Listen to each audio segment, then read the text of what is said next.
जय हिंद दोस्तों। अगर आप बिहार एसएससी एग्ज़ाम की तैयारी कर रहे हैं और साइंस में नंबर नहीं बन पा रहे हैं तो आज ये वीडियो आपके लिए गेम चेंजर साबित हो सकते हैं, क्योंकि इस वीडियो में मैं ऐसा साइंस के क्वेश्चन बताने वाला हूं जो पिछले एग्ज़ाम में बार बार रिपीट हो चुका है। इसलिए वीडियो को शुरू से लास्ट तक ध्यान से देखिए और जो भी क्वेश्चन का उत्तर आपको पता हो उसका आंसर कमेंट बॉक्स में ज़रूर दें। तो चलिए शुरू करते हैं आज का पहला क्वेश्चन।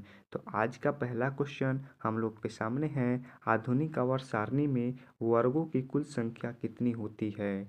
आधुनिक वर्ग सारणी में वर्गों की कुल संख्या कितनी होती है?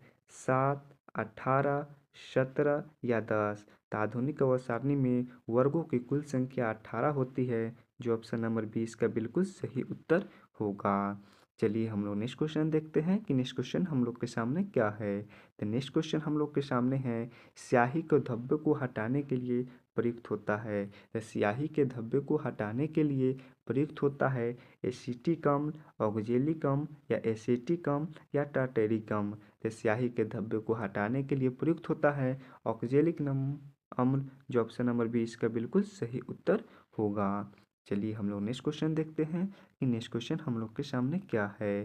तो नेक्स्ट क्वेश्चन हम लोग के सामने है, 18 कैरेट के मिश्रित सोने में शुद्ध सोने का प्रतिशत होता है। तो 18 कैरेट के मिश्रित सोने में शुद्ध सोने का प्रतिशत कितना होता है? 88%, 95%, 75% या 100%। तो 18 कैरेट के मिश्रित सोने में शुद्ध सोने का प्रतिशत 75% होता है, जो ऑप्शन नंबर सी इसका बिल्कुल सही उत्तर होगा।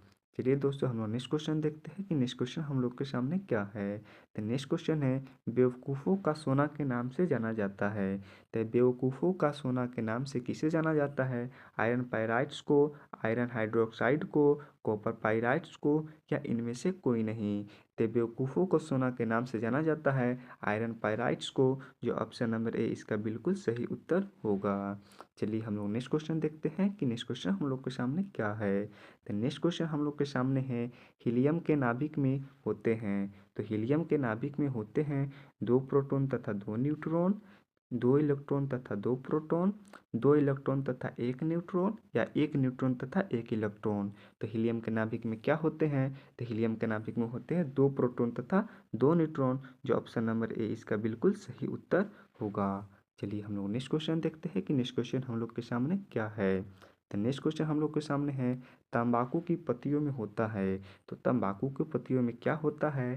कैफीन, टैनिन, निकोटीन या कार्टिकोलस। तो तंबाकू की पत्तियों में क्या होता है? तो ये होता है निकोटीन, जो ऑप्शन नंबर सी इसका बिल्कुल सही उत्तर होगा। चलिए हम लोग नेक्स्ट क्वेश्चन देखते हैं कि नेक्स्ट क्वेश्चन हम लोग के सामने क्या है।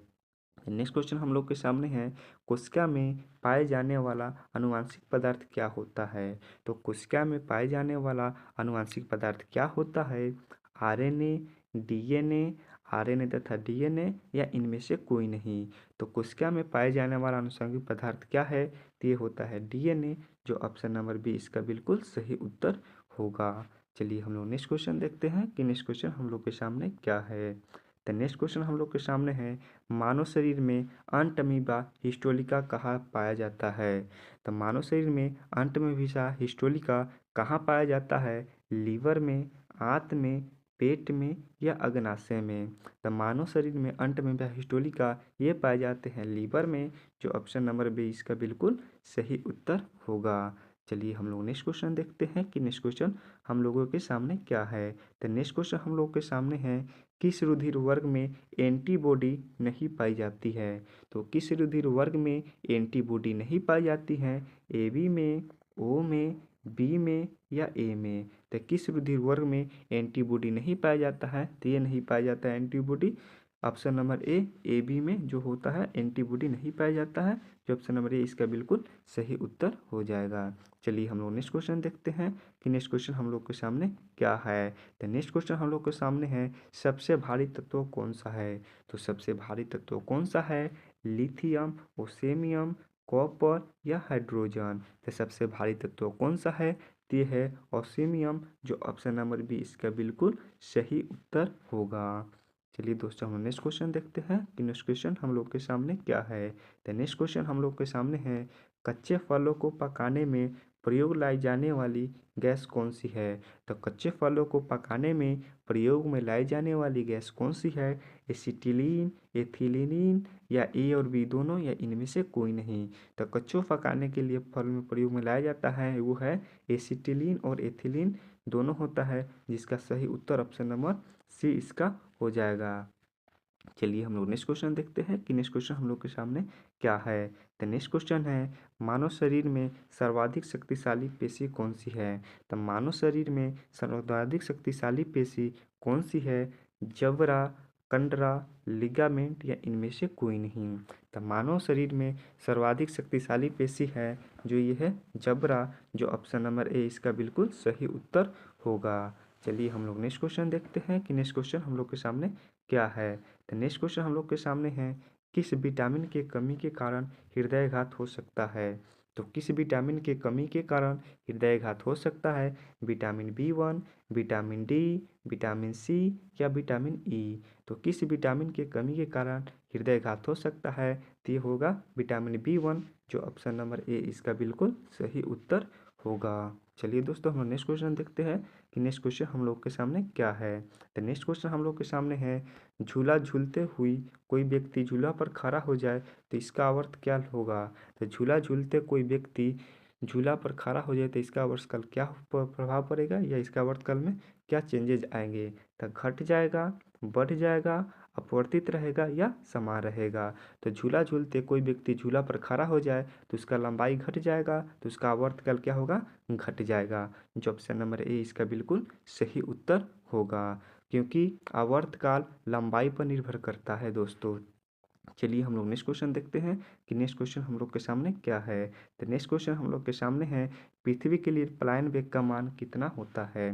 तो पृथ्वी के लिए पलायन वेग का मान कितना होता है, 42 किलोमीटर पर सेकेंड, 11.2 किलोमीटर पर सेकेंड या 2.37 किलोमीटर पर सेकेंड या 12.2 किलोमीटर पर सेकेंड। तो पृथ्वी के लिए पलायन वेग का मान कितना होता है, तो ये होता है 11.2 किलोमीटर पर सेकेंड, जो ऑप्शन नंबर बी इसका बिल्कुल सही उत्तर होगा। चलिए हम लोग नेक्स्ट क्वेश्चन देखते हैं कि नेक्स्ट क्वेश्चन हम लोग के सामने क्या है। तो नेक्स्ट क्वेश्चन हम लोग के सामने है, बैरोमीटर का पाठ्यांक जब अचानक नीचे गिरता है तो होता है। तो बैरोमीटर का पाठ्यांक जब अचानक नीचे गिरता है तो क्या होता है, वर्षा होने की संभावना होती है, मौसम साफ होने की संभावना होती है, आंधी आने की संभावना होती है, इनमें से कोई नहीं। तो बैरोमीटर का पाठ्यांक जब अचानक नीचे गिरता है तो आंधी आने की संभावना होती है, जो ऑप्शन नंबर सी इसका बिल्कुल सही उत्तर होगा। चलिए दोस्तों, हम लोग नेक्स्ट क्वेश्चन देखते हैं कि नेक्स्ट क्वेश्चन हम लोग के सामने क्या है। तो नेक्स्ट क्वेश्चन हम लोग के सामने है, यदि एक झूले पर एक व्यक्ति के स्थान पर दो व्यक्ति बैठ जाए तो आवर्तकाल क्या प्रभाव पड़ेगा, या क्या आवर्तकाल पर प्रभाव पड़ेगा।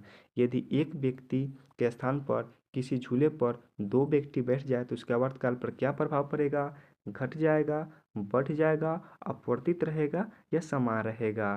तो आवर्तकाल निर्भर करता है लंबाई पर, न कि द्रव्यमान पर, इसलिए यह अपवर्तित रहेगा। ये जो ऑप्शन नंबर सी इसका बिल्कुल सही उत्तर हो जाएगा। चलिए दोस्तों, हम नेक्स्ट क्वेश्चन देखते हैं कि नेक्स्ट क्वेश्चन हम लोग के सामने क्या है। तो नेक्स्ट क्वेश्चन हम लोग के सामने है, सूर्य के लिए पलायन वेग का मान होता है। तो सूर्य के लिए पलायन वेग का मान कितना होता है, 66 किलोमीटर पर सेकेंड, 42 किलोमीटर पर सेकेंड, 53 किलोमीटर पर सेकेंड या 44 किलोमीटर पर सेकेंड। तो सूर्य के लिए पलायन वेग का मान कितना होता है, तो ये होता है 42 किलोमीटर पर सेकेंड, जो ऑप्शन नंबर 20 का बिल्कुल सही उत्तर होगा। चलिए दोस्तों, हम लोग नेक्स्ट क्वेश्चन देखते हैं कि नेक्स्ट क्वेश्चन हम लोग के सामने क्या है। तो नेक्स्ट क्वेश्चन हम लोग के सामने है, इंद्रधनुष में किस रंग का विक्षेपण अधिक होता है। तो इंद्रधनुष में किस रंग का विक्षेपण अधिक होता है, पीला रंग का, बैगनी रंग का, श्वेत रंग का या लाल रंग का। तो इंद्रधनुष में जिस रंग का विक्षेपण होता है सबसे अधिक वो है बैगनी, जो ऑप्शन नंबर 20 का बिल्कुल सही उत्तर होगा। चलिए हम लोग नेक्स्ट क्वेश्चन देखते हैं कि नेक्स्ट क्वेश्चन हम लोग के सामने क्या है। तो नेक्स्ट क्वेश्चन हम लोग के सामने है, मानव रेटिना पर बना प्रतिबिंब कैसा होता है। तो मानव की रेटिना पर कैसा प्रतिबिंब बनता है, काल्पनिक और सीधा, वास्तविक और उल्टा, काल्पनिक और उल्टा या वास्तविक और सीधा। तो मानव रेटिना पर बना प्रतिबिंब वास्तविक और उल्टा बनता है, जो ऑप्शन नंबर 20 का बिल्कुल सही उत्तर होगा। चलिए हम लोग नेक्स्ट क्वेश्चन देखते हैं कि नेक्स्ट क्वेश्चन हम लोग के सामने क्या है। तो नेक्स्ट क्वेश्चन हम लोग के सामने है, नाभिक से निकलने वाले विकिरणों में सबसे अधिक वेदन क्षमता किसकी होती है। तो नाभिक से निकलने वाले विकिरणों में किसकी वेदन क्षमता सर्वाधिक होती है, बीटा किरणों की, अल्फा किरणों की, गामा किरणों की, या इनमें से कोई नहीं। तो नाभिक से निकलने वाले विकिरणों में सबसे अधिक वेदन क्षमता होती है जो गामा किरणों की होती है, जो ऑप्शन नंबर सी इसका बिल्कुल सही उत्तर हो जाएगा। चलिए हम लोग नेक्स्ट क्वेश्चन देखते हैं कि नेक्स्ट क्वेश्चन हम लोग के सामने क्या है। तो नेक्स्ट क्वेश्चन हम लोग के सामने है, विद्युत धारा किससे मापी जाती है। तो विद्युत धारा किससे मापी जाती है, ओम से, आमीटर से, वोल्ट मीटर से, या स्पीडोमीटर से। तो विद्युत धारा किससे मापते हैं, तो इसको मारते हैं आमीटर से, जो ऑप्शन नंबर 20 का बिल्कुल सही उत्तर होगा। चलिए हम लोग नेक्स्ट क्वेश्चन देखते हैं कि नेक्स्ट क्वेश्चन हम लोग के सामने क्या है। तो नेक्स्ट क्वेश्चन हम लोग के सामने है, एक स्वस्थ मनुष्य के शरीर का तापमान कितना होता है। तो एक स्वस्थ मनुष्य के शरीर का तापमान कितना होता है, 37 डिग्री, 44 डिग्री, 51 डिग्री, या 78 डिग्री। तो एक स्वस्थ मनुष्य के शरीर का ताप कितना होता है, तो ये होता है 37 डिग्री, जो ऑप्शन नंबर ए इसका बिल्कुल सही उत्तर होगा। तो चलिए दोस्तों, आज का ये लास्ट क्वेश्चन हम लोग के सामने है। तो वायुयान के टायरों में भरने में प्रयुक्त किया जाता है कौन सा गैस को प्रयोग में लाया जाता है। तो वायुयान के टायरों में भरने के लिए प्रयुक्त में लाई जाने वाली गैस कौन सी है, hydrogen gas, helium gas, argon gas, या कार्बन गैस। तो वायुयान के टायरों में भरने में प्रयोग लाई जाने वाली गैस है हीलियम गैस, जो ऑप्शन नंबर बी इसका बिल्कुल सही उत्तर होगा। चलिए दोस्तों हम नेक्स्ट क्वेश्चन देखते हैं। ये क्वेश्चन आप लोगों के लिए होमवर्क है, इसका आंसर आप कमेंट बॉक्स में ज़रूर बताएं। दोस्तों अगर वीडियो पसंद आए हो तो लाइक एंड सब्सक्राइब करें और कमेंट में अपना स्कोर जरूर लिखें। और नेक्स्ट एमसीक्यू वीडियो बहुत ही इंपॉर्टेंट होने वाला है, इसलिए चैनल को आप लोग सब्सक्राइब करें। ये जो क्वेश्चन है आपके लिए HW है, इसका आंसर आप लोग कमेंट में ज़रूर दें। तो चलिए दोस्तों मिलते हैं हम लोग नेक्स्ट क्लास में। जय हिंद।